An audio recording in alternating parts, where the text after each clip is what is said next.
ज्या समाजात राहतो हा समाज कोणत्या एका घटकापासून नाही बनलेला. जसं की एक घर बनण्याकरता कुठल्या एका वस्तूपासून एक घर नाही बनवता येत. घर बनवायला दगडही लागतात, मातीही लागते, वीटही लागतात, सिमेंटही लागते, लाकूडही लागते, लोखंडही लागते, खडी वाळू सर्वही लागतं. या सर्वांच्या मिश्रणातून घर बनतं. एवढंच नाही, जसं मोठमोठाली वीट आणि दगड लागतात तसं छोटे छोटे तुकडे पण लागतात. छोटे छोटे तुकडे पण लागतात. आणि आमच्याकडे पैसे भरपूर आहे म्हणून आम्ही नुसतं मोठे मोठे दगड आणले तर मोठ्या मोठ्या दगडाने कधीही घर बनवू शकत नाही. समोर जरी दिसायला मोठे दगड दिसले तरी पाठीमागे त्यांना आधार देण्याकरता छोटी छोटी घटक पण लागतात, छोटी छोटी कपरी पण लागतात. तेव्हाच एक घर बनत असतं. केवळ दगडाने बनत नाही, केवळ लाकडाने बनत नाही, कुठल्याही एका गोष्टीने बनत. अनेक प्रकारच्या वस्तूंनी एक घर बनत असतं. तसं समाज एक कुठल्या तरी विशिष्ट समुदायाने बनत नाही. समाज बनत असते, गाव बनत असते, वेगवेगळ्या घटकांनी बनत असते. एक गाव जर वसवायचं ठरवलं त्या गावात केवळ शेतकरी असून चालत नाही, केवळ लोहार असून चालत नाही, केवळ सुतार असून चालत नाही. या सर्व प्रकारच्या कारागिरांचा एक समूह म्हणजे एक गाव असतो. समूह म्हणजे एक गाव असतो. आणि छोटी मोठी आपल्या जीवनाला आयुष्याला लागणारी सर्व गोष्टी त्या गावात बनत असतात.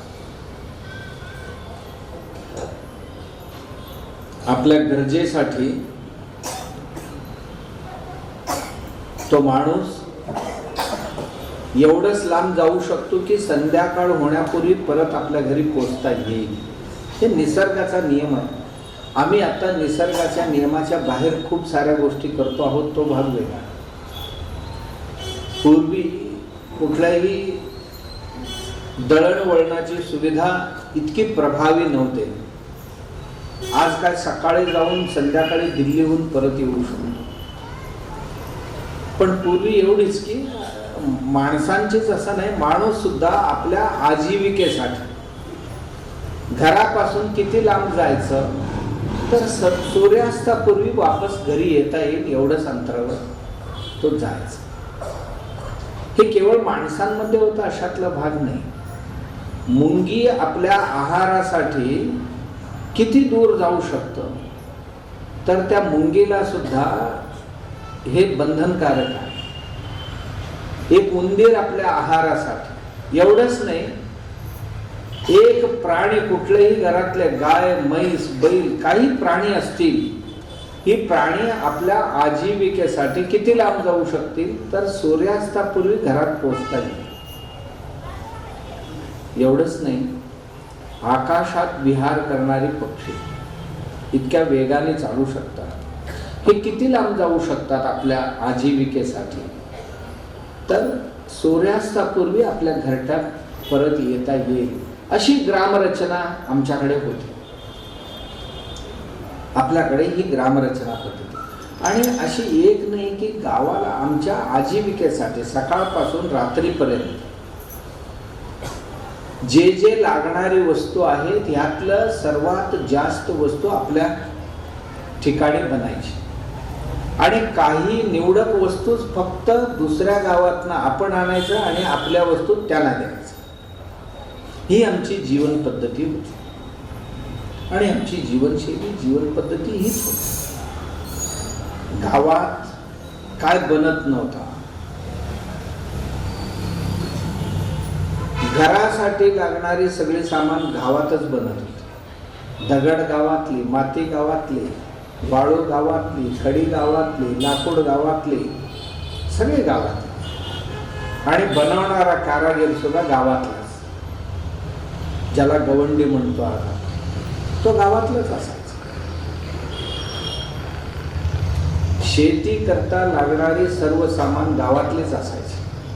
त्यांना अवजार लागतात तर त्याच्याकरता सुतार असायचा, जो घर बनवणारा सुतार आहे, सुतार सुद्धा 4-5 प्रकारचे सुतार असायचे. प्रत्येक कारागिरी जी आहेत आमच्या देशात, ह्या सगळ्यांची मिळून एक सोसायटी, एक समाज बनत होता. मला एवढंच सांगायचं, किती प्रकारचे कारागीर आपल्या देशात? 60 प्रकारची कारागीर आमच्या देशात होते. 60 प्रकारचे. मग त्यात विणकर आला, सुतार आला, नावी आला, तेली आला, हे नाही असं नाही, सोनार आला, हे सगळे मिळून 60 प्रकारचे. आणि प्रत्येक कारागिरांमध्ये पुन्हा 5-6 प्रकारची उपकारागीर असायची. आता चर्मकार एक आहे,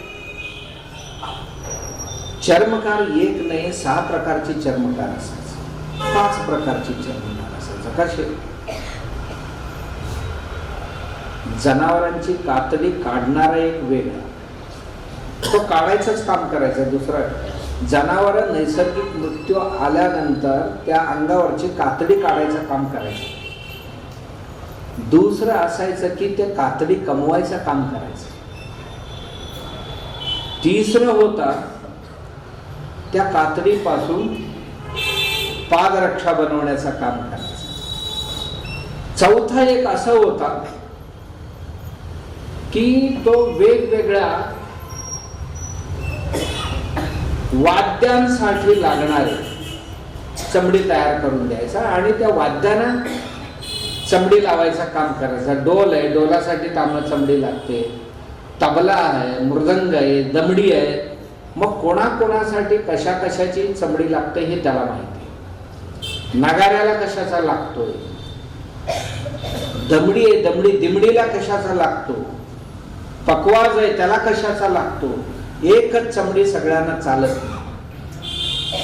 हे कारागीर जो होता ना, याचं काम करणारा त्याला माहिती असायचं.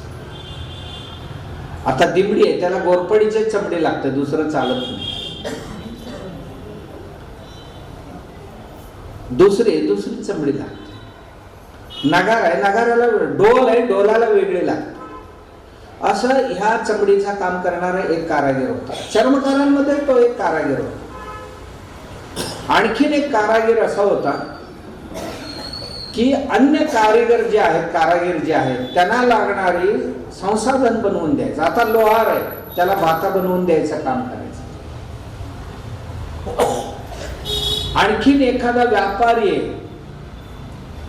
त्यांच्या व्यापारासाठी तेल वाहतूक करायचं आहे, त्या तेलाची एक पिशवी बनवून द्यायचं की ते घोड्यावर, गाढवावर टाकून दोन्ही बाजूला त्याची तेल आणि त्या गाढवावर लादून नेता येईल असं.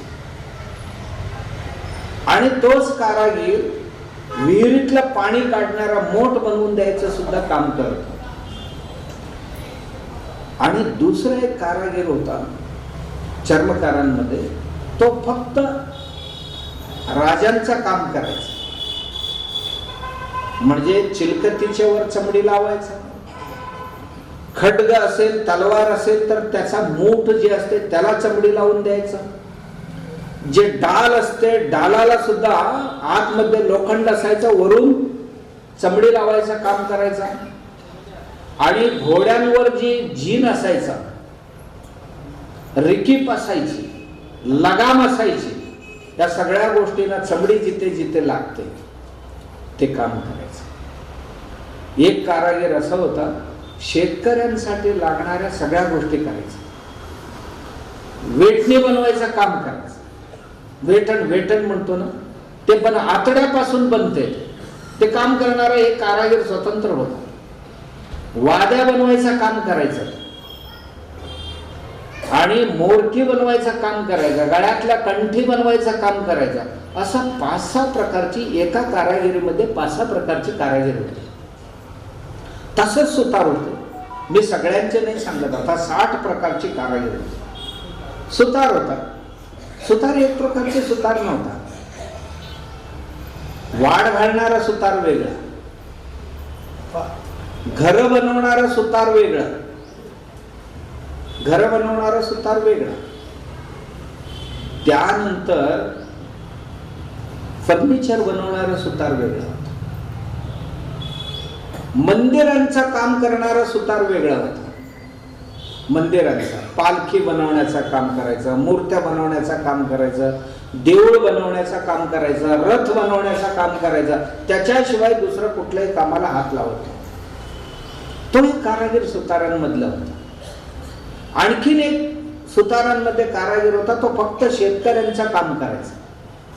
सगळे अवजार बनवायचे, शेतकऱ्यांचे अवजार बनवण्याचं काम करत होता. शेतकऱ्यांच्या कोराडीला दांडी घालून द्यायचा, कुदळ आहे, फावडी आहे, अशा सगळ्या शेतकऱ्यांचं जे काय असेल ते सगळे काम करणारा तो होता.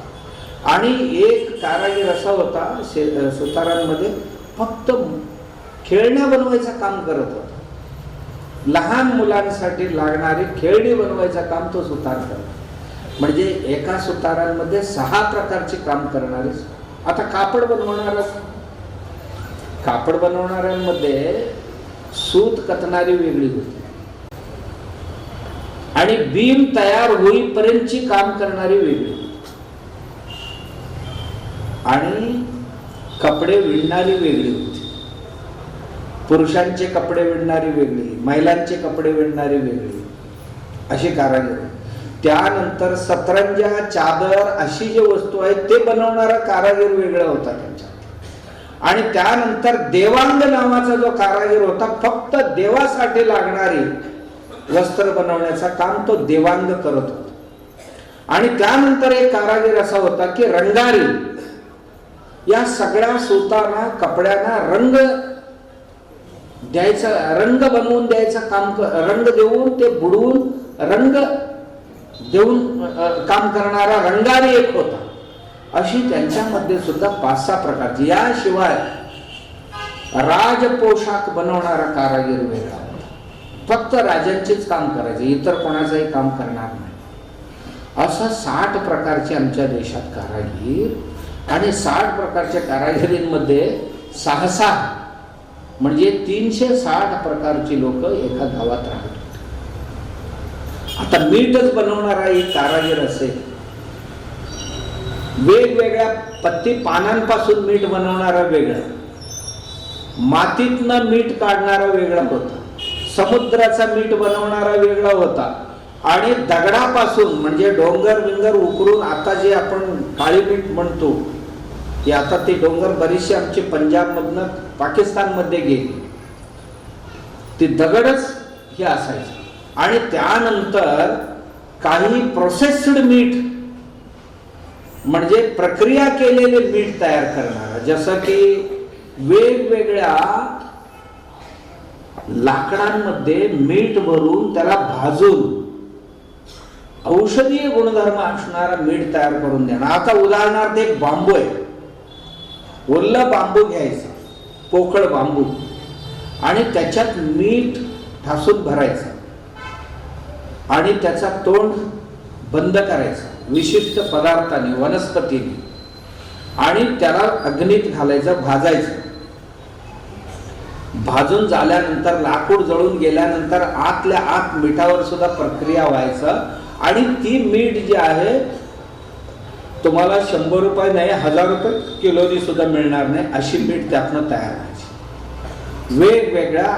वेगवेगळ्या लाकडांमध्ये नैसर्गिकरित्या पोकळ असणारी लाकूड, जंगलात जायचं, अनेक झाडं शोधायचं, त्याच्यामध्ये तो घालून करून देणार. हा एक कारागीर होता. मीठ बनवणारा कारागीर होता. अशी तुम्हाला सांगतो, मोती बनवणारी कारागीर असते, केस कापणारे सुद्धा 5-6 प्रकारचे होते. अशी 360 प्रकारची लोकांनी एक गाव बनवलं. मला एवढंच म्हणायचं होतं की जी गाव आहे तो एक समाज आहे. त्या समाजामध्ये वस्तू उत्पादन करणं. तुम्हाला आश्चर्य वाटेल, एका गावात ही 4 प्रकारची लोक राहायची. एक अध्यापन करणारे लोक, ज्यांना आपण ब्राह्मण म्हणतो. शिकणारा आणि शिकवणारा, हे दोघेही ब्राह्मण. ब्राह्मणांच्या घरात जन्माला आला म्हणून ब्राह्मण हे चुकीचे. शिकणारा आणि शिकवणारा हे दोघेही ब्राह्मण. जडापासून जड बनवणारा,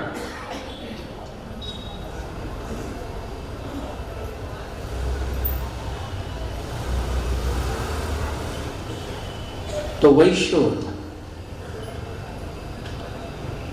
किंवा आपण त्यांना काय म्हणतो, तो पूर्वी 4 नव्हते, ही 3च वर्ण होते. एक ब्राह्मण वर्ण, एक वैश्य वर्ण आणि एक शूद्र. जडापासून जड बनवणार, चैतन्यापासून जड बनवणार आणि लोक प्रबोधन करणारे आणि शिकणारे आणि ह्या सगळ्यांची सेवा करणारे, बस एवढीच प्रकारची लोक होती. आणि ब्राह्मण जवळजवळ आमच्या देशात 7,000 प्रकारची ब्राह्मण आहेत. 7,000 प्रकारचे लोक प्रबोधन करणार. कोण कोण हे? गोंधळे हे एक ब्राह्मण होते, कारण त्यांच्या गायनांच्या माध्यमातून तो लोक प्रबोधन करायचा. कुडबुड्या होता, हा ब्राह्मण होता. गारुडी होता, हा ब्राह्मण होता. मदारी होता, हा ब्राह्मण होता. यांचा काम, यांना संपत्तीची संग्रह करण्याचा अधिकार नाही. यांनी ज्या त्या दिवसाला जे लागते ते संग्रह करायचं, पुढच्या गावाला जायचं. आयुष्य संपूर्ण हे लोक प्रबोधनासाठी. गारुडे गावात गेला तर समजायचा, ही अमुक जातीचा साप आहे, ही अमुक जातीचा आहे, ही अमुक जातीचा आहे, याचा स्वभाव विषारी, हे बिनविषारी आहे. आणि यांना कोण कोण कुठलं साप चावले तर कुठलं कुठलं मुळी आणि वनौषधींची वापर करायचं, हे सगळे प्रबोधन करायचं. म्हणून ह्यांना कोणालाही तुम्ही त्रास देऊ नका, हे सर्वही तुमचे मित्र आहेत, हे समजावण्याचा काम करणारा तो गारुडी होता. या अशा ह्या सगळ्या लोकांचे मिळून, एवढंच म्हणायचं आहे की ह्या सगळ्या लोकांची मिळून एक समाज तयार झाला. कोण्या एका माणसाने कुठले समाज बनत नाही. हे 7,000 प्रकारची काम. हेळवी एक ब्राह्मण होता. आपल्या घराण्याच्या सगळ्यांच्या इतिहास ज्यांच्याकडे अधिकृत मिळू शकते तो एकटाच आहे, तो हेळवी. आमचे पूर्वज कुठे होते, आमची कुलदेवता कोण आहे, कुलस्वामी कोण आहे, कुठून कुठून प्रवास करत आम्ही इथे आलो, कोणाला किती मुलं, कोणाला किती मुलं, आणि मध्येच कोण गेले आणि शेवटपर्यंत कोण टिकले, आणि त्यांची मुलं कोण, त्यांची नातू कोण, परतोंडे कोण, हे सगळे इतिहास लिहून. त्याला काही भागांमध्ये हेळवी म्हणतात, काही भागामध्ये कुलपुराण वाचणारा असं म्हणतात. कुलपुराण वाचण्याचं काम करतात. हे आंध्राच्या बॉर्डरवर गेलो आम्ही तर त्यांना कुलपुराण वाचणारे असे म्हणतात. अशा खूप साऱ्या लोकांची मिळून एक गाव. मी सगळ्यांचं सांगत नाही बसत, सगळ्यांच्या सांगायला महिना सुद्धा पुरणार नाही, कारण हे 360 प्रकारचे लोक, हे सगळे मिळून एक समाज. मग मी एवढ्यासाठी सांगितलं की ह्यातला एक नसला तरी सुद्धा समाज चालू शकतो. आणि कोणीही असं छाती टोकपणे सांगत तुझा गरज नाही म्हणा. आयुष्यात कुठे ना कुठेतरी ज्यांची गरज कमी असते त्यांची संख्या कमी असते, ज्यांची गरज अधिक असतो त्यांची संख्याही अधिक असते. ही समाजाचा नियम आहे पूर्वापारपासून. आणि सर्वात श्रीमंत होता पूर्व काळात कोण, तर तो चर्मकार. का श्रीमंत होता, तर व्यापाराचा नियम आहे, डिमांड अधिक आहे, सप्लाय कमी आहे, त्या वस्तूंची किंमत केव्हाही अधिक असते. मागणी अधिक आहे, पुरवठा कमी आहे, म्हणजे तेव्हा त्या वस्तूची किंमत वाढते. चर्मकारांच्या घरात माणमाणवर सोनं मिळायचं पूर्वी. व्यापाऱ्यांच्या पेक्षाही त्यांच्या घरात सोनं अधिक असायचं. का? कधीतरी जनावरं मरत होती, त्याच्याकडनं चमडी कधीतरी मिळायचं, आणि त्या चमडीला इतकी डिमांड असायचा लोकांची, तो 2-2, 3-3 वर्षांनी ऑर्डर मिळाल्यानंतर 3-3 वर्षांनी एक जोड चप्पल देऊ शकत. मग ते राहिलेल्या तुकड्यांपासून इतर वस्तू बनवत होता. त्यामुळे तो म्हणायचं की खरेदी करणारा, माझे पैसे दुप्पट घे करे मला आत्ताच दे, 3 पट घे आत्ताच दे, 4 पट घे आत्ताच दे, असं म्हणत म्हणत म्हणत तो सर्वात मोठा श्रीमंत कोण होता? तो होता. आता आपला विश्वास बसेल नाही बसेल, पण वस्तुस्थिती ही होती देशाची. आणि त्यावेळी अशा समाजात कोणीही कनिष्ठ नव्हता, कोणीही गरिष्ठ नव्हता, वरिष्ठ नव्हता. आपला आजचा विषयच तो आहे, समरसता. गाव असं होतं की समरस होता.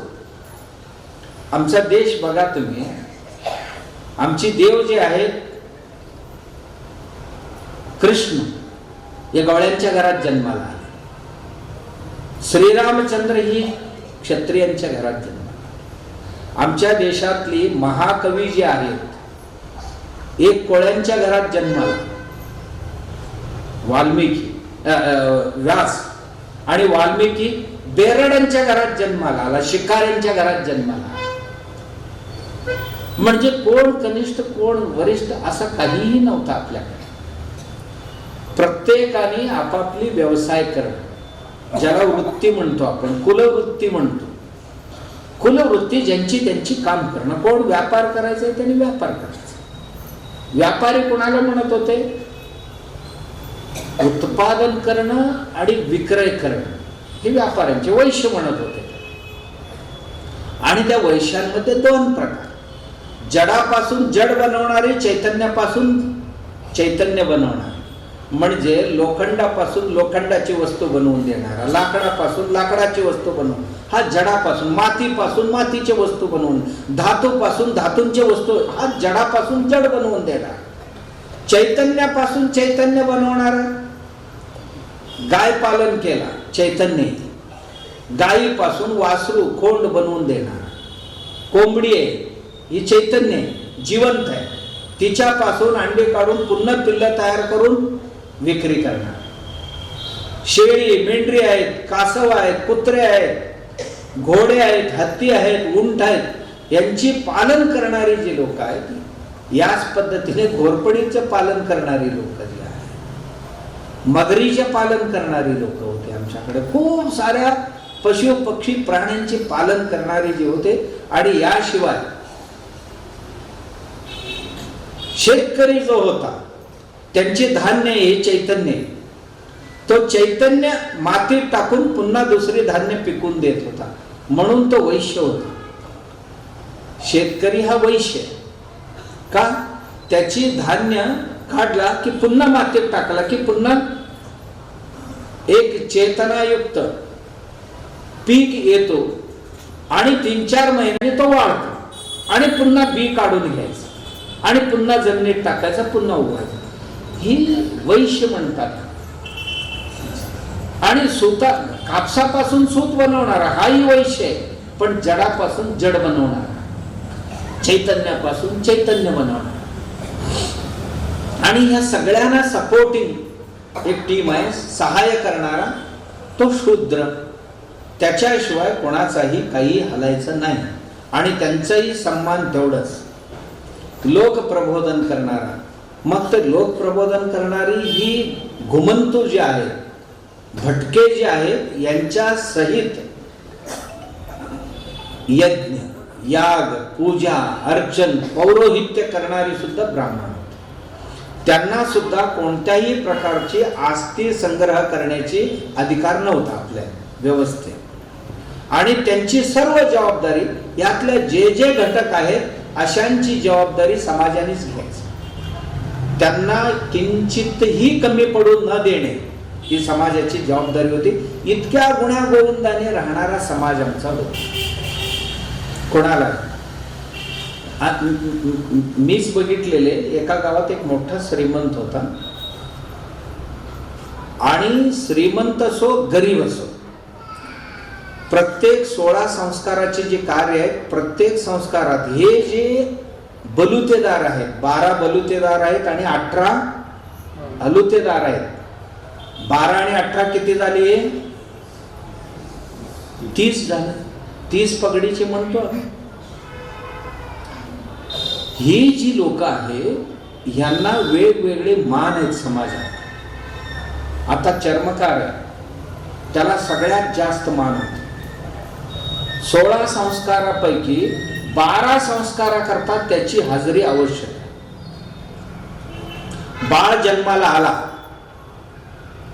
जन्माला आल्याबरोबर कोण कोण असणार त्या दिवशी? बाळ जे जन्माला येणार आहे, सुईणबाई तिथे हजर असायला पाहिजे. सूतिका ग्रह म्हणतात. बाई गर्भिणी असताना एक खोली पूर्णपणे चुन्याने सारवून ठेवायची.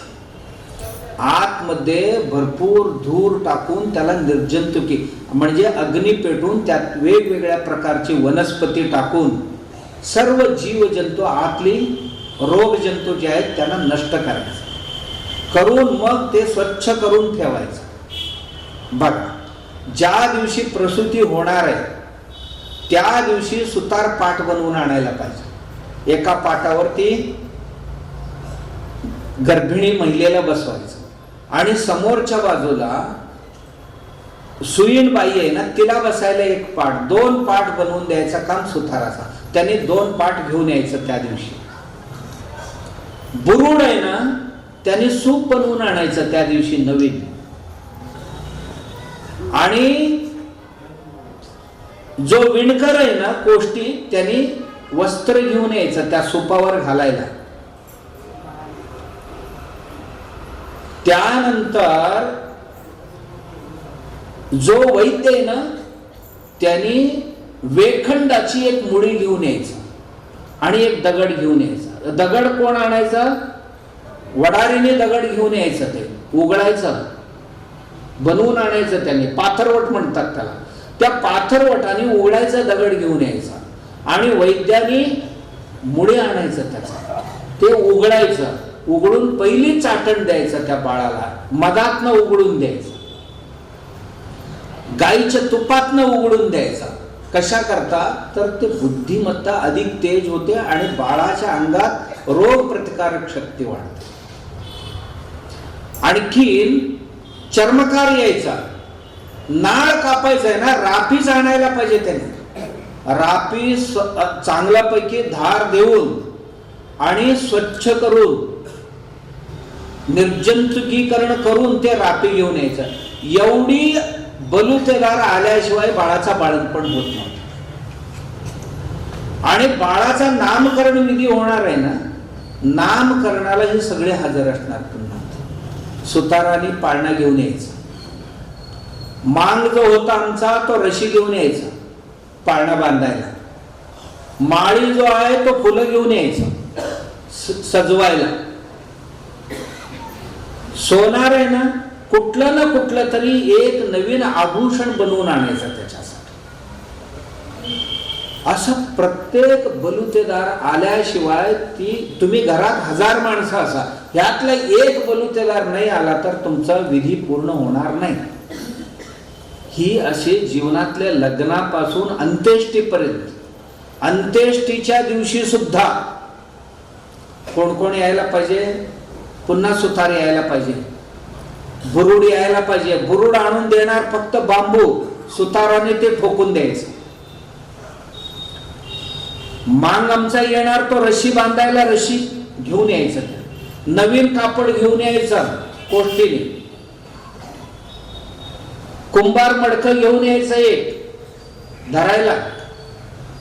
माळी फुलं घेऊन यायचं.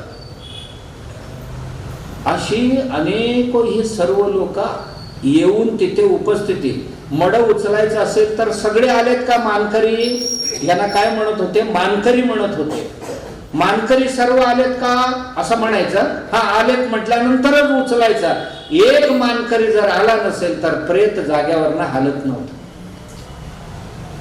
म्हणजे ही आमची सामाजिक समरसता होती एकेकाळी. हळूहळू हळूहळू आम्ही शिकलो, शाणे झालो आणि आमच्या इंडस्ट्री वाढल्या. इंडस्ट्री वाढल्यामुळे सेंट्रलाइज झाले आणि केंद्रीकृत झाले आणि छोट्या गावातले ह्या सगळ्या उद्योग व्यवसाय जे कुटीर उद्योग होते सगळे बंद पडले. आणि त्यातून नुसतं बंद नाही पडले, हळूहळू आम्ही सुशिक्षित अशिक्षित असा भेद सुरू झाला. त्यानंतर माझा जात श्रेष्ठ तुझा जात श्रेष्ठ हे सुरू झालं. जात कुठलीही श्रेष्ठ नाही. जसं हे शरीरात अवयव आहे बघा, एक पोट आहे हे पचन करण्याचं काम करते, हे तोंड आहे खाण्याचं काम करते, हात आहे हे देण्या घेण्याचं काम करते, पाय आहे चालण्याचं काम करते, डोळे पाहण्याचं काम करतात, कान ऐकण्याचं काम करतात. या सगळ्यात श्रेष्ठ कोण असं विचारलं तर काय सांगणार तुम्ही? हे तोंड सगळे आदेश देते आणि खातं पिते, ही महाद्वार हे श्रेष्ठ म्हण.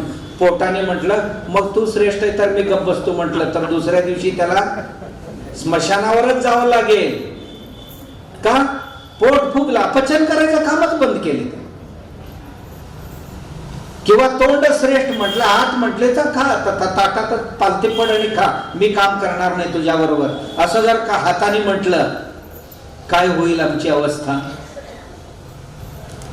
जणू काही अशीच अवस्था समाजाची. समाजातील प्रत्येक व्यक्तीचा गौरव तेवढाच असतो.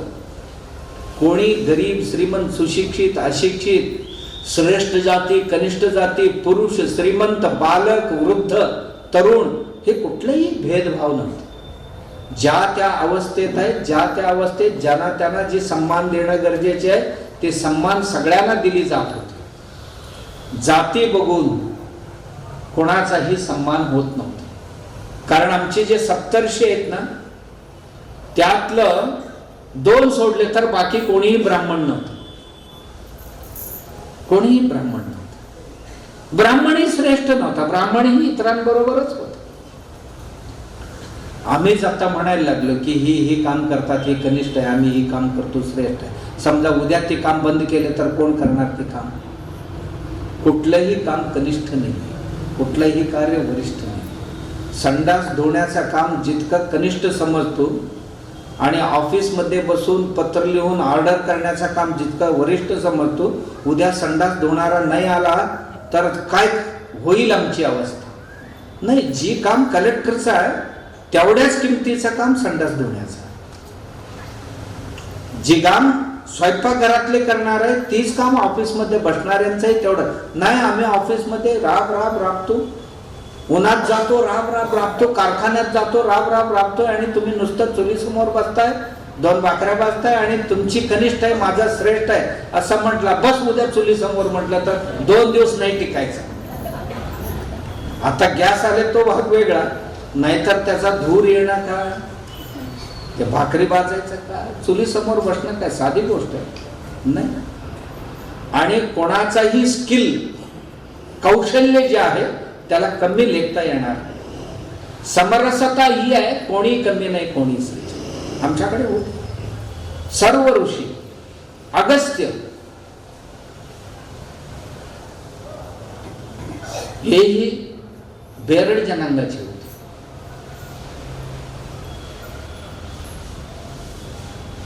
एक दुर्वास नावी होते. आमच्या सर्व ऋषी आहेत, वेगवेगळ्या व्यावसायिकांच्यातले आलेले होते सगळे ऋषी. ऋषींच्या काळात कुठलेही जातपात काही नव्हता आणि कधी मध्ये येऊन शिरले कोणास ठाऊक, देशाची वाटोळेच करून टाकले. आणि आज जितकं जात प्रबल आहेत इतकी प्रबल मागे कधी काळी नव्हती. का? जसही इलेक्शन आले, काल परवा मारामारी केलेले 2 आज 1 झाले. काय आमच्या जातीतले काय जात कोणाला चिकटून आले? आता दिवे बघा, एका गरीबाच्या घरात सुद्धा एक पणती लावून ठेवलेली, एक श्रीमंतांच्या घरातही एक पणती लावून ठेवली. कोणाची पणती श्रेष्ठ कोणाची उजेड कनिष्ठ असं काय म्हणता येईल? जातीहीनांच्या घरातलं ज्योत ही नाही का? म्हणून जात विजात म्हणू नको. देव ज्याला प्रसन्न होईल तोच खरा जातवंत समजा, असा एक सर्वज्ञ नावाचा ऋषी म्हणतो, महात्मा म्हणतो. एक संतीर्ण होऊन गेल्या. त्या म्हणाल्या, आकाश जे आहे, गरिबांच्या घरात एक छोटं घर आहे आणि छप्पर आहे, त्याच्यात ही एक पोकळी जागा आहे, त्याला आकाश म्हणतात. राजांचा एक वाडा आहे, मोठमोठाली खोल्या आहेत आणि चंदन बिंदन यांना मडवलेले घर आहे, पण त्याच्यातही एक आकाश आहे. ही आकाश कनिष्ठ आहे, ही आकाश श्रेष्ठ आहे असं म्हणता येईल का? आम्ही बसलो ही आकाशातच बसलो. आमच्या घरात 4 भिंतीच्या मधलं जी पोकळी आहे तेही आकाश आहे असं कधी म्हणता येईल का की घरातलं छोटं आहे आणि इथलं मोठं आहे? भिंती काढून टाकले तर आकाश आकाशच आहे. मडक्याच्या पोटात असणाराही आकाश आहे आणि 4 भिंतीच्या आत असणारही आकाश आहे. आणि हे एक करण्याकरता मडकं फोडायची गरज नाही आहे. मडक्यातलंही तेच आहे, इथलंही तेच आहे असं समजलं तर सर्व सारखंच आहे, सर्व सारखंच. काय आम्ही जात बीत आणून समाजाचा वाटोळे करून टाकले. अमुक जातीचे कनिष्ठ आहेत, अमुक जातीचे श्रेष्ठ आहेत. समाजात इतकी असमानता आणली आणि इतकी हेलना अवहेलना आणली आम्ही की मनुष्य जातीला लाज वाटली पाहिजे, अशा स्थितीला आम्ही येऊन पोहोचलो. यातून कोणाचा बल होणार? बघा, व्यक्ती जे जन्माला आलेले आहे ना, त्या व्यक्तीला एक वेळ जेवायला नसेल तर चालेल, एक वेळ प्यायला पाणी चहा नाही मिळालं तर चालेल, पण मान सन्मान मात्र सगळ्यांना गरजेचे असते. व्यक्तीची प्रथम आद्यता दुसऱ्यांकडून काय अपेक्षा? तुझ्याकडून पैसे नाही मिळाले तरी चालेल, नोकरी नाही मिळाली तरी चालेल, पण मला चांगलं वागवा. मला गौरव आणि मान सन्मानाची अपेक्षा सगळ्यांना असते.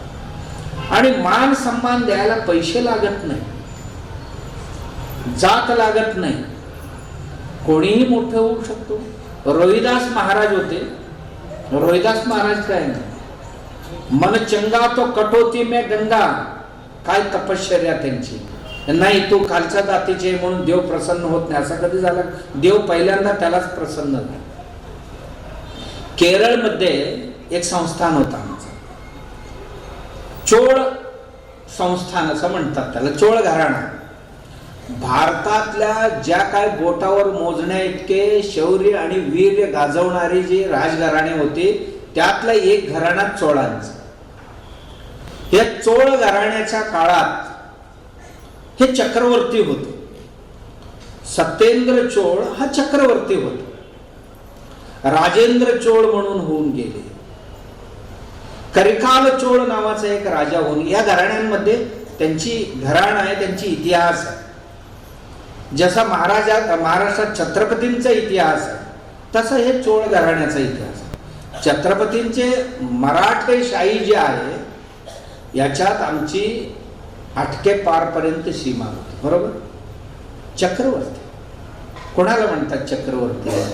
बघा, एका गावावर जो राज्य करतो त्याला ग्रामाधिकारी म्हणतात. एका गावावर त्याचा हुकूमत चालतो. 10 गावावर ज्यांचा हुकूमत चालतो त्याला नायक म्हणतात. 100 गावावर ज्याचा राज्य चालतो, हुकूमत चालतो त्याला म्हणतात सावंत. सामंत म्हणतात, सामंत. आणि 1000 गावावर ज्यांचा हुकूमत चालतो त्याला राजा म्हणतात. 10,000 गावांचा जो मालक असतो त्याला म्हणतात महाराजा. 1,00,000 गावावर जो राज्य करतो त्याला म्हणतात सम्राट. 1,00,000हून वर 7,00,000 पर्यंत गावावर ज्यांचा राज्य चालतो त्याला चक्रवर्ती म्हणतात. चक्रवर्ती. छत्रपती आमचे चक्रवर्ती होते, सम्राट नाही, चक्रवर्ती होते. तसं हे चोळ संस्थान जे होते हे चक्रवर्तींचं होतं. यांची राज्य USSR जे म्हणतो आपण, म्हणजे जुना रशिया, ज्या जुन्या रशियातल्या कझाकिस्तान, उझबेकिस्तान कुर्किस्तान, तुर्किस्तान जे होते ही सगळे स्थान भारतात होते या चोळ राजा. इकडे इंडोनेशिया, बाली त्यांची जे द्वीप आहेत हे भारतात होते. आणि मिश्र,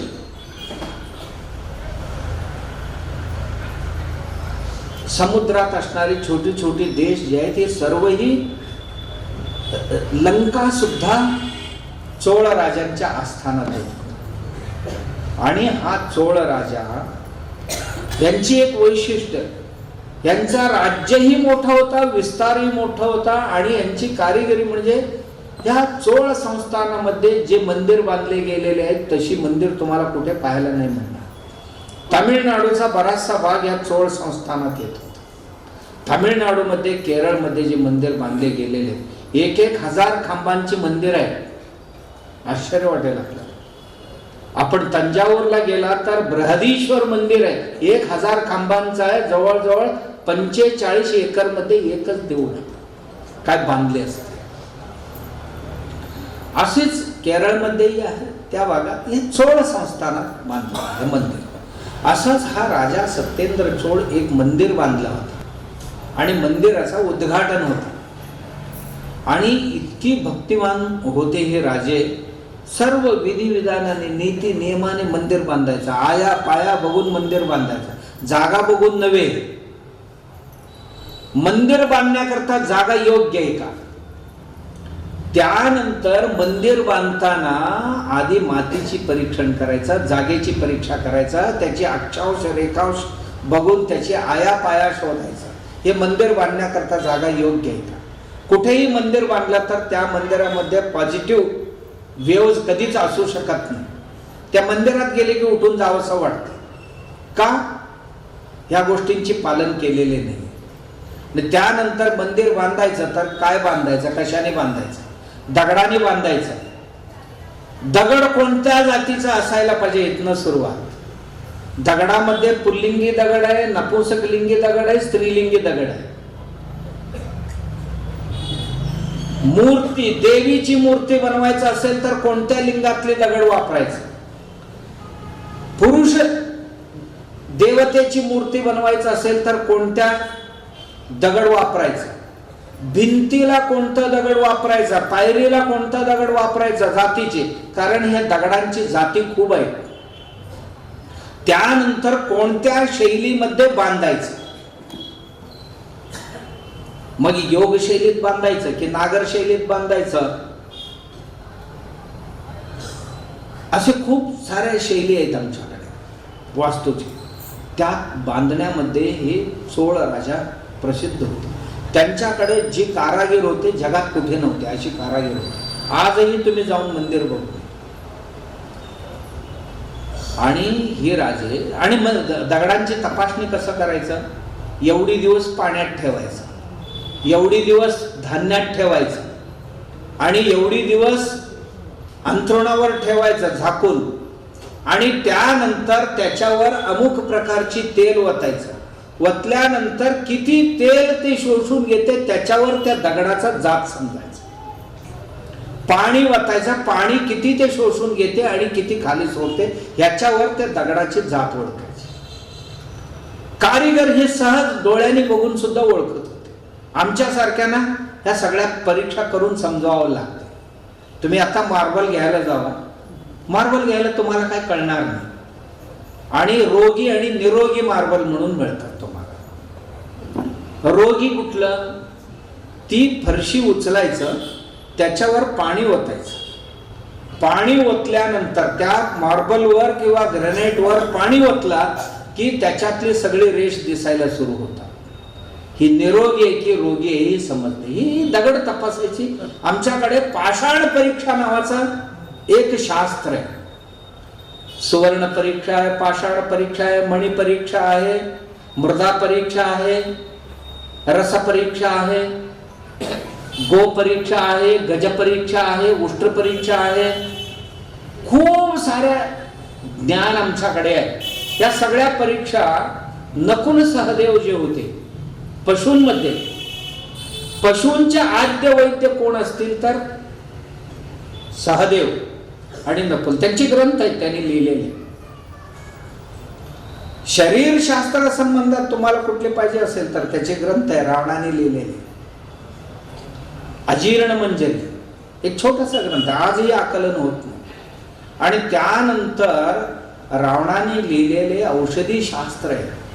त्याशिवाय मंत्रतंत्राने रोग घालवायचं, रोग आणायचं, अशीही कैक सिद्धी, मंत्रसिद्धी आणि तंत्रसिद्धी रावणाने रावण संहितेत लिहिली. आज मार्केटमध्ये मिळतो रावण संहिता, एवढा मोठा ग्रंथ.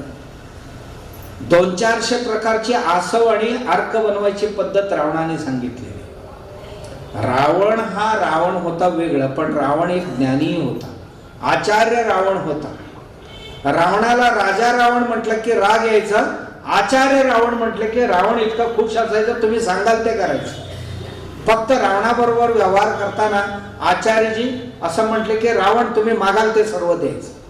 त्यांना राजा म्हणून घेण्यात आनंद नव्हता, त्यांना एक विद्वान, एक आचार्य म्हणून घेण्यात आनंद होता. काय सांगत होतो, सांगत सांगत दुसरीकडे जातो. ही परीक्षा आहे. असा परीक्षा करून मंदिर बांधायचे. त्या मंदिर बांधताना गर्भगृह कुठे असायला पाहिजे, खांब कुठे असायला पाहिजे, खांबावर कोणती शिल्प असायला पाहिजे, कोणत्या दिशेला कोणत्या देवतेची शिल्प वरती कोपऱ्यात लावायचं, शिखरावर पूर्वेला कुठली शिल्प असायला पाहिजे, पश्चिमेला कुठले चित्र असायला पाहिजे, दगडात कोरलेले, हे सगळे ठरलेले आहे. त्या पद्धतीने जर मंदिर निर्माण झाले तर त्या देवळात जाणाऱ्यांचा कोणाचाही मनोरथ अपूर्ण राहत नाही. आणि तिथे तुम्ही 1000 वेळ गेला तरी सुद्धा त्या मंदिराचा तुम्हाला कधीही कंटाळा येणार. प्रत्येक वेळी गेला तर आपल्याला असं वाटतं की धन्य झालो आम्ही इथे येऊ. का? ती शास्त्रविधीनुसार बांधली. ही चोळ घराणा जो होता अशा पद्धतीचे हजारो मंदिर बांधलेले. तुम्हाला बघा आज बाली द्वीपामध्ये इंडोनेशियात गेला तर आंजनेय स्वामीचा म्हणजे हनुमंताचा जगातलं सर्वात मोठं मंदिर त्यांनी तिथे. आणि तुम्ही बँकॉक मध्ये गेलात तर बटू केव्ज बांधलेले ह्याच राजे लोकांनीच बांधलेले. त्यांच्या नंतरच्या काळात सुद्धा काही बांधले गेले. हे खूप मोठी माणसं होती आमची. कंबोडियात गेला तर तुम्हाला खूप मोठा कुंती भोज तिथे होता. म्हणजे आमची महाभारतातली जी कुंती आहे तिची माहेरघर आहे कंबोडिया. कुंती भोज नावाचं तिचे वडील होता. तिथे एक मोठं मंदिर आहे. आजही त्याची पूजा अर्चा होते. पण ते करणारे कोणी हिंदू नाही आहे, पण परंपरेने करत आलेले आहे. असे आपल्याला शेकडो देशांमध्ये आपली संस्कृतीचे पाऊलखुणा पाहायला मिळते. आता काल परवाच आला होता बघा मिस्रचा. मिस्र एक मुस्लिम राष्ट्र आहे. उत्खननामध्ये एक अद्भुत मंदिर सापडलं. ते कट्टर मुस्लिम आहेत मिस्रचे लोक, पण आता तिथे कट्टर हिंदू देऊळ सापडले. गेल्या महिनाभरातले डेव्हलपमेंट. भारतातली जी देऊळ आहे तशीच देऊळ आहे, मोठं मंदिर आहे.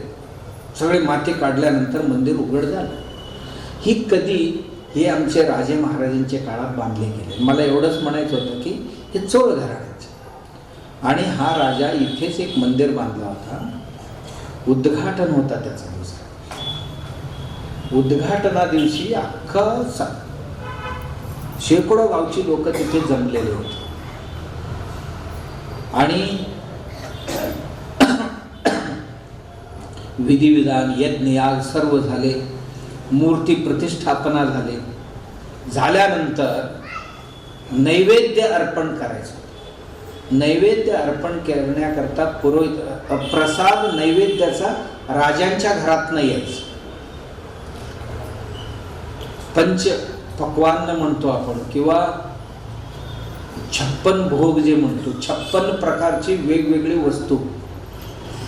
मग त्यात 6 रस, षड्रसाचे, तिखट आहे, मीठ आहे, खारट आहे, तुरट आहे, गोड आहे, कडू म्हणजे कारल्यासारखं भाजी, या सगळ्या प्रकारचे असायचं. आणि हे बनवून आणून त्या मूर्तीजवळ ठेवायचं आणि प्रार्थना करायचं हे भोजन स्वीकार व्हावं आणि दरवाजा बंद करून बाहेर यायचं. भक्ती अशी होती त्यांची की ते भोजन स्वीकारलं जायचं. साक्षात भगवंतच बोलायला पाहिजे. त्याची विधिविधान आहेत. कोणालाही जमेल, कोणालाही होईल असं नाहीये. नाहीतर उद्या उठतील कुठले तरी आणि मला दाखवा म्हणतील. आता गाढवाला जर तुम्ही गुळाची गोडी विचारलं तर काय सांगणार ते गाढव? कधी खाल्लाय का? आणि तुम्ही खाल्लाय, तुम्ही सांगितलं एवढं गोड असते, त्या गाढवाला कळणार तरी काय? नाही होणार. ह्या आमच्या देशात जे शास्त्र लिहिलेले आहेत त्याला प्रमाणही आले सर्व. बघा झाले सर्व आणि आज जाऊन बघतात तर नैवेद्याला बिलकुल स्पर्श केलेले नाही. आणि राजा घाबरला आणि जाऊन देवाकडे प्रार्थना केला. दरवाजा बंद केला, प्रार्थना केला, देवा आमचं काय चुकलं? एवढं सर्व झालेले आणि प्रसाद का स्वीकारत नाही आमचा? त्यावेळी आकाशवाणी झाली, राजा मी मगाशीच जेवून आलो. आधी म्हणाला कुठे गेला होता जेवायला? तुमच्या घरात घोड्यांचा सेवा करणारा जो चांभाराचा चन्न जो आहे, माधार चन्न म्हणतात, माधार चन्न गवत कापायला गेला होता घोड्यांना. आणि नदी किनाऱ्यावर गवत कापत असताना तो आंबील आणला होता रात्रीचा. आणि तो दर दिवशी काय करतोय, स्वीकार करण्यापूर्वी देवाला अर्पण करतो. म्हणजे आपण पाणी सोडतो ना, पाणी सोडणं म्हणजे ही अर्पण करणं. आणि मलाही भूक लागलेला होता आणि त्याची भक्ती एवढी दांडगी होती की देवा माझ्याकडे तरी, मी गरीब, माझ्याकडे काय असणार, आंबील आहे, पाहिजे तर जेव म्हटलं. मी जेवलो म्हणाला, माझं पोट भरलेलं आहे. देवा एवढा पंचपक्वान इथे असताना, मृष्टान्न असताना तुम्ही आंबील खाऊन आला त्या गरीबाचा?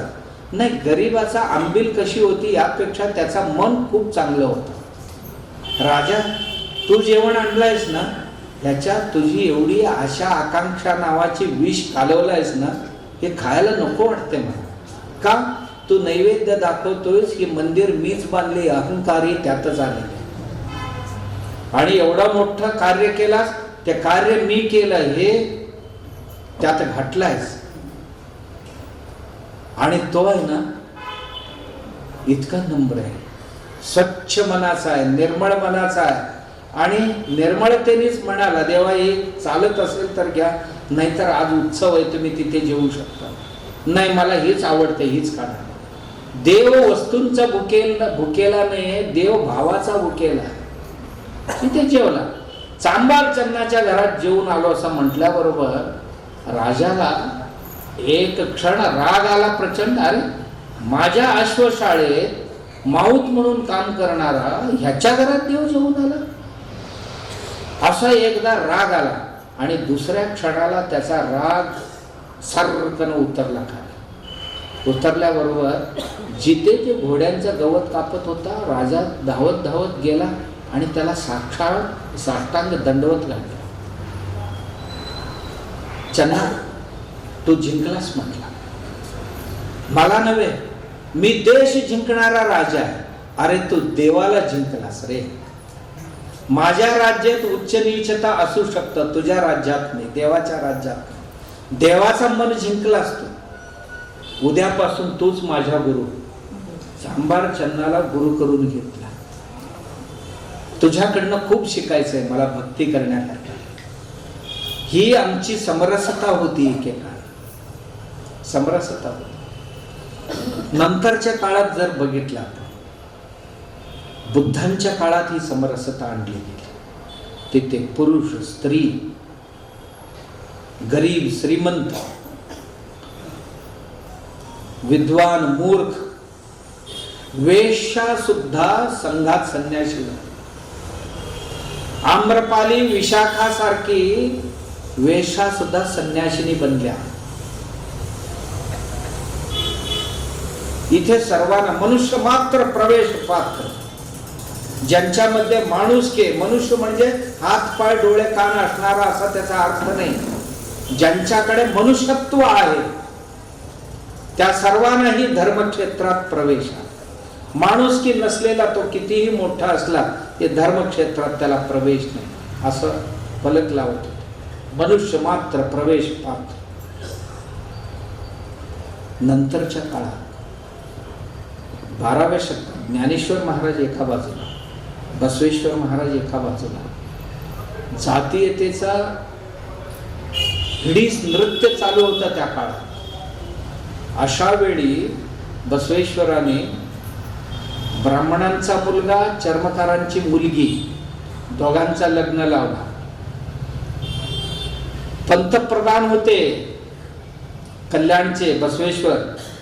या लग्नापायी पंतप्रधान पद सोडावं लागलं. तू एक तर माघार घे, नाहीतर पंतप्रधान पद सोडायचं. ते म्हणाले मी पंतप्रधान पद सोडतो, पण माझ्या तत्वापासून मी विचलित होणार नाही. का? आम्ही अणु रेणू तृणकाष्ठ सर्वांमध्ये परमात्मा भरलेले असं सांगणारी मंडळी, आणि गरीब श्रीमंत, डावा उजवा, पुरुष स्त्री हे भेद करून कसं चालेल? एक संतांनी म्हटलेले, स्तन आणि केस वाढले तर स्त्री म्हणतात, दाढ्या आणि मिशा वाढले तर पुरुष म्हणतात, परंतु दोघांच्या हृदयात असणारा परमात्मा पुरुष आहे का स्त्री आहे? ना पुरुष आहे ना स्त्री आहे. तो केवळ चैतन्य आहे. प्रत्येक व्यक्तीचे बाह्य रूप न पाहता अंतरंग शक्ती आणि त्यांचं रूप पाहावं की कुठलीही भेद राहत नाही. जसं आमच्याकडे 2 कॅमेरा असतात. एक आपण मोबाईलवर काढतो ना फोटो, ही एक कॅमेरा आहे. दवाखान्यात एक कॅमेरा असतो, त्याच्यात वरच्या काही येत नाही, सगळे खालचेच येते, आतलेच येते. भांडण वरच्यावर आहे, खालच्या आतल्याला भांडण काही नाहीये. कोण सुरूप की कुरूप वरच्या कॅमेरात आहे. दवाखान्यातला जो कॅमेरा आहे ना, एक्सरे म्हणतो आपण त्याला, त्याच्यात हाडं येतील, आतड्या येतील, कुठे डाग आहे ते येतील, रक्तनलिका चालू आहेत का बंद आहे ते येतील, फक्त आतलं दिसते. आमची दृष्टी हे मोबाईल कॅमेरा बनवून चालणार नाही. आमची दृष्टी सिटी स्कॅन बनायला पाहिजे, आमची दृष्टी MRI बनायला पाहिजे, आमची दृष्टी एक्सरे स्कॅन बनायला पाहिजे. आम्हाला बाहेरचं दिसता कामा नाही, आतलं दिसायला पाहिजे. प्रत्येक व्यक्तीच्या हृदयातलं दिसायला पाहिजे. तिथे कुठले जात नाही. हे काढून टाकण्यासाठी खूप लोकांनी खूप काम केले. आपल्याला आश्चर्य वाटेल, कबीर आपले पूर्ण जीवन ह्याकरताच व्यतीत केले. कबीर उत्तर भारतातले एक श्रेष्ठ संत कबीर. गुरु नानक देव ह्याकरताच आयुष्य घालवले. आणि नंतर आमची स्थिती काय झाली, नानक देव जेव्हा शरीर ठेवले तेव्हा 2 जातीची माणसं आली, हिंदू आणि मुसलमान. दोन्ही जातीतले त्यांचे शिष्य होते. एक म्हणत होते दफन करायचं, एक म्हणत होते दहन करायचं. शेवटी निर्णय कुठपर्यंत आली, शरीराचा 2 भाग करायचा, एक तुम्ही घ्या, एक तुम्ही घ्या. म्हणजे आयुष्यभर शिकवलेल्या त्या महात्म्याचा काय केलं आम्ही, काय शिकलो आणि काय केलं, तर आमचा हे परिणाम असा. हे कोणाला श्रेयस्कर वाटतंय, श्रेयावह वाटते, आपण जरूर विचार करा. आमची हिंदू तत्वज्ञान सांगते का आणि आम्ही करतो का? कुठलं, मी मगाशी म्हटलं ना, व्यक्तीला काही लागत नाही, जेवायला नाही दिला तर चालेल, पण प्रत्येकाचा मान सन्मान करायला शिका. कोणी का असे ना, त्यांना मानाची अपेक्षा आहे, गौरवाची अपेक्षा आहे. आज काही कमी नाही कोणाला. प्रत्येक व्यक्तीला सन्मानाने बोलायला शिका, सन्मान द्यायला शिकायला पाहिजे. आम्ही दिली तर give respect and take respect. आम्ही सन्मान दिली तर सन्मान आम्हाला मिळतो. जर मी सन्मान दुसऱ्यांचा हरण केला तर माझ्या सन्मान समोर नाही हरण केला तर माघारी का होईना मला शिव्या देत असतात. म्हणून मी कुठलाही जात पात न पाहता, गरिबी श्रीमंती न पाहता, वय काय, काही लोकांचे सगळे दाढ्या पिकलेले आहेत, अक्कल नसेल तर काय करायचं. मुक्ताबाईची वय 10 वर्ष आणि सगळ्यांची अक्का त्या, तशी ज्ञानी कुठे. ज्ञानदेवांची वय 15-16, भगवद्गीतेवर भाष्य लिहिले आणि पसायदान लिहिणार. ज्ञानदेवांचे काय वय पाहायचं, आणि चांगदेवांची वय आता 1000 वर्ष, 1600 वर्ष म्हणतात.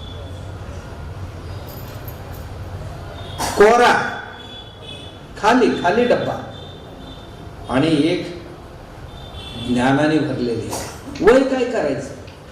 वयाने माणसांची ठरत नाही, आणि वयाने कोण लहान मोठे होऊ शकत नाही, संपत्तीने कोण लहान मोठे होऊ शकत नाही. आज आम्ही संपत्तीने लहान मोठे मोठतो.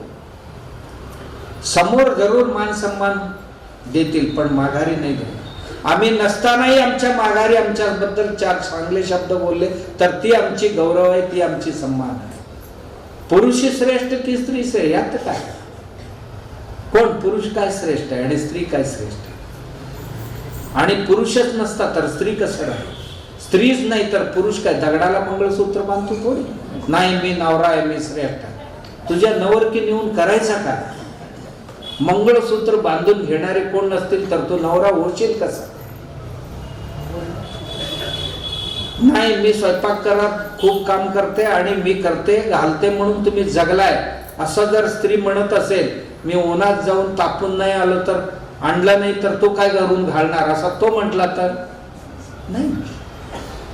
सर्वांचं स्थान ज्यांच्या त्यांच्या ठिकाणी सर्वोत्तम आहे. आम्ही कोणालाही उत्तम आणि कोणालाही कनिष्ठ समजायचं काही कारण नाही. दक्षिण भारतात केरळला श्रीमंत नारायण गुरु होऊन गेले. नारायण गुरुनी याच्याकरता खूप मोठी चळवळ चालवली आणि गावागावात आजही ते पाहायला मिळते. प्रत्येक मंदिरांच्या ठिकाणी, आश्रमाच्या ठिकाणी जातीपातीचा भेद काढून समरसता आणलेले पाहायला मिळते. राजस्थानमध्ये 2 महात्मा होऊन गेले 200-400 वर्षापूर्वी. बाबा रामदेव पीर आणि जांबोजी महाराज. तुम्ही ऐकलात की नाही माहित नाही. मी राजस्थानला वर्षात नाही 7-8 वेळ तरी जातो, आणि या सगळ्यांचे जन्मस्थान आणि ज्यांचे समाधीस्थान हे सगळे दर्शन करून येतो. जांबोजी महाराज एक नवीन संप्रदायाला जन्म दिला. त्याचा संप्रदायाचं नाव विष्णोई. विष्णोई म्हणजे 29 29 नियम बनवले त्यांनी. हे 29 नियमांचा पालन करणारा विष्णोई. त्याच्यात कुठलीही जात नाही, मग तो कोणीही असू शकेल.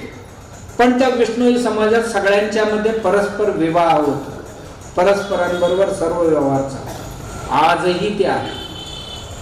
आणि एवढंच नाही, बाबा रामदेव पीर आणि जांबोजी महाराज हे दोघेही मावस भाऊ होते, आणि ही क्षत्रिय घराण्यात जन्माला आलेली, राजपूतांच्या घराण्यात जन्माला आले. पण हे दोघेही बंधू संन्यासी बनले आणि यांनी एक क्रांती केली. त्यांच्या काळात त्यांच्या आधिपत्यात जेवढी मंदिरं होती राजस्थानमध्ये, प्रत्येक मंदिरामध्ये मेघवाल समाजाचा पुजारी नियुक्त केले.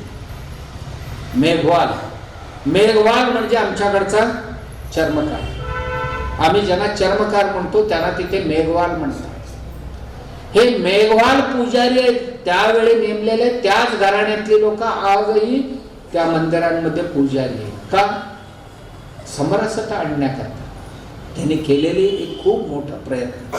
त्या विष्णोई समाज राजस्थान, गुजरात, हरियाणा, पंजाब, उत्तर प्रदेश अनेक राज्यांमध्ये पसरलेले. हिमाचल प्रदेशमध्ये सुद्धा विष्णोई समाज. त्यांच्यात असा आहे, त्या 29 नियमांमध्ये एक नियम आहे, कुठल्याही प्राण्याची हत्या करायचा नाही.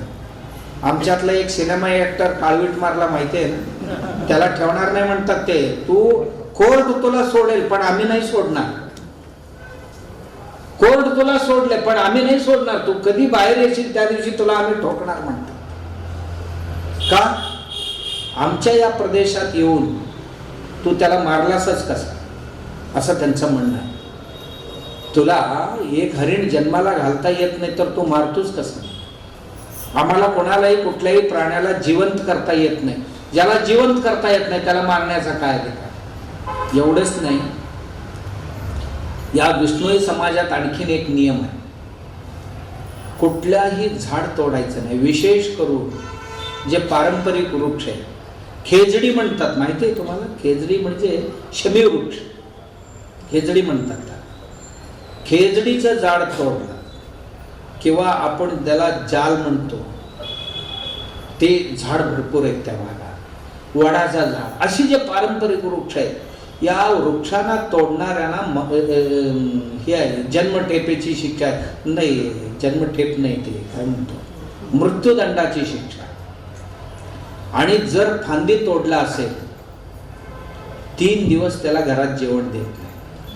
येता येता 1-2-4 पानं तोडून आलात तुम्ही, आल्याबरोबर घरात आजी विचारते कुठल्या झाडाचं तोडला, ते तिथल्या रस्त्यावर होता ते तोडला. 3 दिवस त्याला घरात घेत नाही, 3 दिवस दारात बसायचं आणि 3 दिवस त्याला जेवण देणार नाही, फक्त पाण्यावर राहायचं. आमचे एक मंत्री आहेत केंद्र सरकारमध्ये, तुम्हाला माहिती आहेत ना, आत्ता ते याची मंत्री, सांस्कृतिक मंत्री आहेत, पहिले जलशक्ती मंत्रालय, गजेंद्र शेखावत जी म्हणून, IITN नाही ते, गजेंद्रजी शेखावत माझे परिचयाचे होते.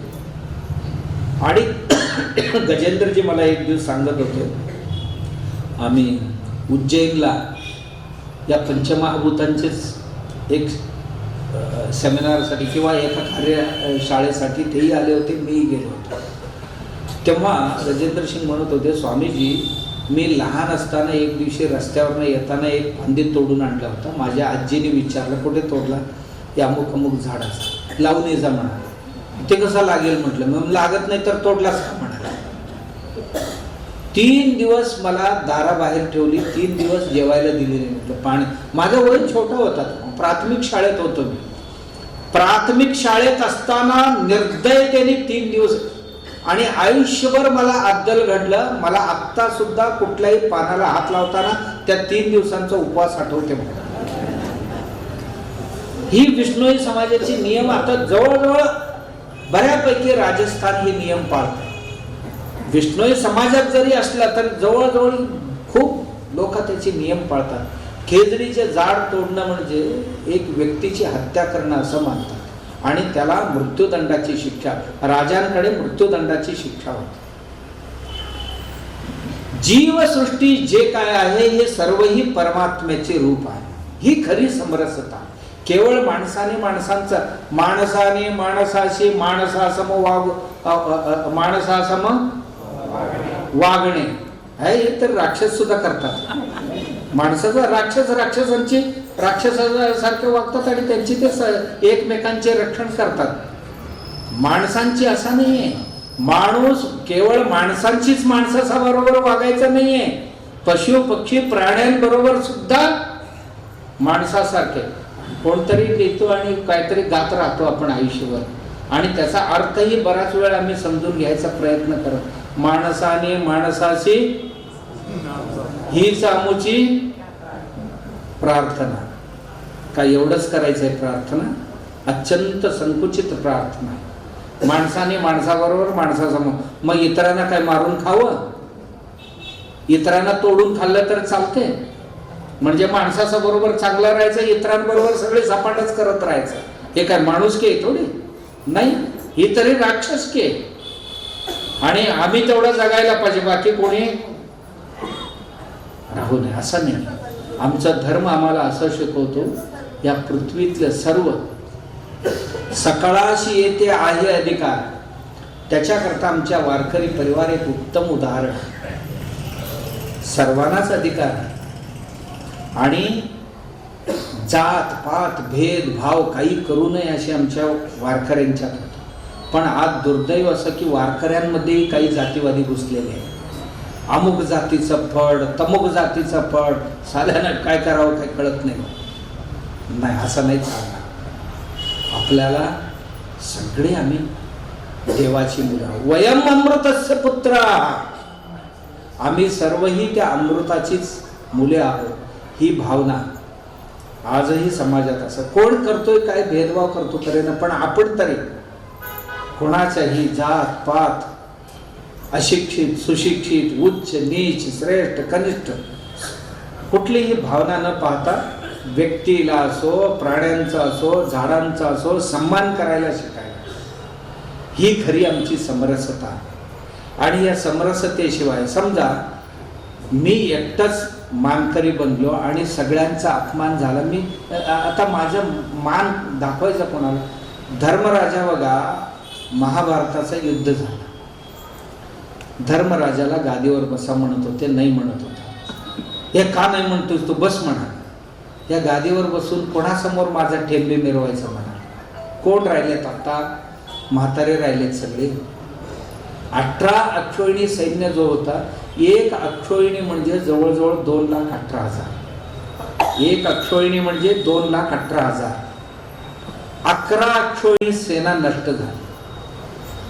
तेवढीच महिला आणि म्हातारे घरात राहिलेले, त्याच्या दुप्पट म्हातारे लोक, आई आणि बाबा, आणि तेवढीच त्यांची बायका आणि त्यांची मुलं, लहान लहान मुलं, विधवा महिला आणि अनाथ आई बाबा. यांचा मी राजा होऊ आता? अरे काय मी केलं, काय मिळवले आम्ही? नाही, मला अत्यंत हेय वाटतं या गादीवर बसणं, मी निघून जाईन असं म्हणत होता. पण त्याला भरपूर लोकांनी येऊन समजावून घालवलं. तो म्हणत होता, मी कोणाचा राजा आता, आणि माझ्या राजापणा कोणासमोर मिरवायचा मी आता? कोण बघणार मला? आता हे सगळे म्हातारे मंडळी आणि विधवा महिला आणि छोटी छोटी अनाथ मुलं, ह्यांचा मी राजा? अरे लाज वाटले, पण धिक्कार असू द्या म्हटलं माझ्या जीवनात, धिक्कार असू द्या. आम्ही सगळ्यांना आपण वजा करून मीच जर म्हटलं तर धर्मराजासारखं होईल. आणि तेव्हा धर्मराजा बुद्धिमान होता, पण आम्ही तरी काय म्हणू? आम्ही सगळी समाजाची 4 पाय आहोत. समाज नावाची एक प्राणी आहे ना, त्याचा एक एक पाय होता, आणि या प्राण्याचा एक पाय दुखावला गेला तर 3 पाय सुखाने राहू शकतात. एका जनावराचा एका पायाला दुखापत झाले, हे एक पाय सोडलं तर फार सुखे, असं कधी होईल का? किंवा आमचाच हे शरीर आहे, वेगवेगळे अवयव आहेत, आणि एखादा अवयव तोडला गेला, आमचा दुखावला गेला, साधा एक दात जर दुखायला लागला तर बेचैन होतो माणूस. तसंही समाज नावाच्या या सर्व घटकांमध्ये एखादा घटक दुखावला गेला तर समाज कसं सुखी राहू शकतं, देश कसं सुखी राहू शकतं? आणि ह्याचाच परिणाम परकीयांच्या आक्रमण, परकीयांच्या ताकदीसमोर नाही आणलो आम्ही. आमच्यातले दुखवले गेलेले जे घटक होते हे परकीयांना मिळाले. तेव्हा आम्ही 1000 वर्ष पारतंत्र्यात जगलो, 1000 वर्ष भोगलेले आहोत आपण. आमची ही जी भेदभाव आहेत ना, भावबंदकीचे भेदभाव, उच्च नीचतेचे भेदभाव, जातीचे भेदभाव, या भेदभावामुळे 1000 वर्ष आम्हाला दुसऱ्यांनी राज्य केले आमच्या. आणि आज आम्ही हे सगळी एवढं मोठं साक्षी इतिहास आमच्या डोळ्यासमोर असताना आजही आम्ही समाजात जातीभेद करत असतो. ही अत्यंत हीन आणि हेय वाटते कधी कधी. प्रत्येकावर प्रेम करण्याची म्हणजे मान सन्मान करणं, त्यांच्याशी चांगल्या शब्दात बोलणं, त्यांच्याशी प्रेम करणं, त्यांना या बसा, काय पाणी आणू का असं म्हटलं तर काय दात पडणार आहे, जीभ तुटून पडणार आहे? या बसा, काय पाणी घ्या असं म्हटलं तर काय गळा सुकणार आहे? काय गळा दबला जाणार आहे? नाही. बसा म्हटलं तर जमीन काय खिसकणार आहे? द्यायला काय नको, पण बोलायला 2 गोड गोष्टी नाही बोललं तर भगवंत आम्हाला कसं माफ करेल, असं बसवेश्वर म्हणतात. ಕೊಡಲಿಲ್ಲ ದಿರ್ದೊಡೊಂದು ಗುಣವಿಲ್ಲ ದಿರ್ದಡೆ ಕೆಡही मूग ಕೊಯ್ಯದೆ मांडबनु कोडाला संगमाने. द्यायचं राहिली बाजूला, फक्त 2 गोड शब्द नाही बोलला तर खाली पाडून नाक कापल्याशिवाय राहणार नाही देव, असं म्हणतात बसवेश्वर. म्हणून आपण प्रत्येकाचा मान सन्मान राखायला. आजपर्यंत काय झालं असेल ते झालं असेल, पण इथून पुढे तरी आमच्या जीवनात किती कोणीही व्यक्ती असो, त्यांना त्यांची मान सन्मान करायला शिकूया आणि करूया. हीच खरी परमार्थ आहे. याच्याशिवाय आम्ही किती पूजा केली, अर्चा केली, जर कोणाचा अपमान केला, आमची पूजा अर्चा सगळे खड्ड्यात गेली. म्हणून असं करण्याची बुद्धी शक्ती सद्गुरू भगवंतांना सर्वांना देव. गुरुचरण प्रार्थना. राजा गुरुनाथ सिद्धरामेश्वराय राजा सद्गुरुनाथ श्री बाबाचार्य राजा सद्गुरुनाथ श्री काळसिद्धेश्वराय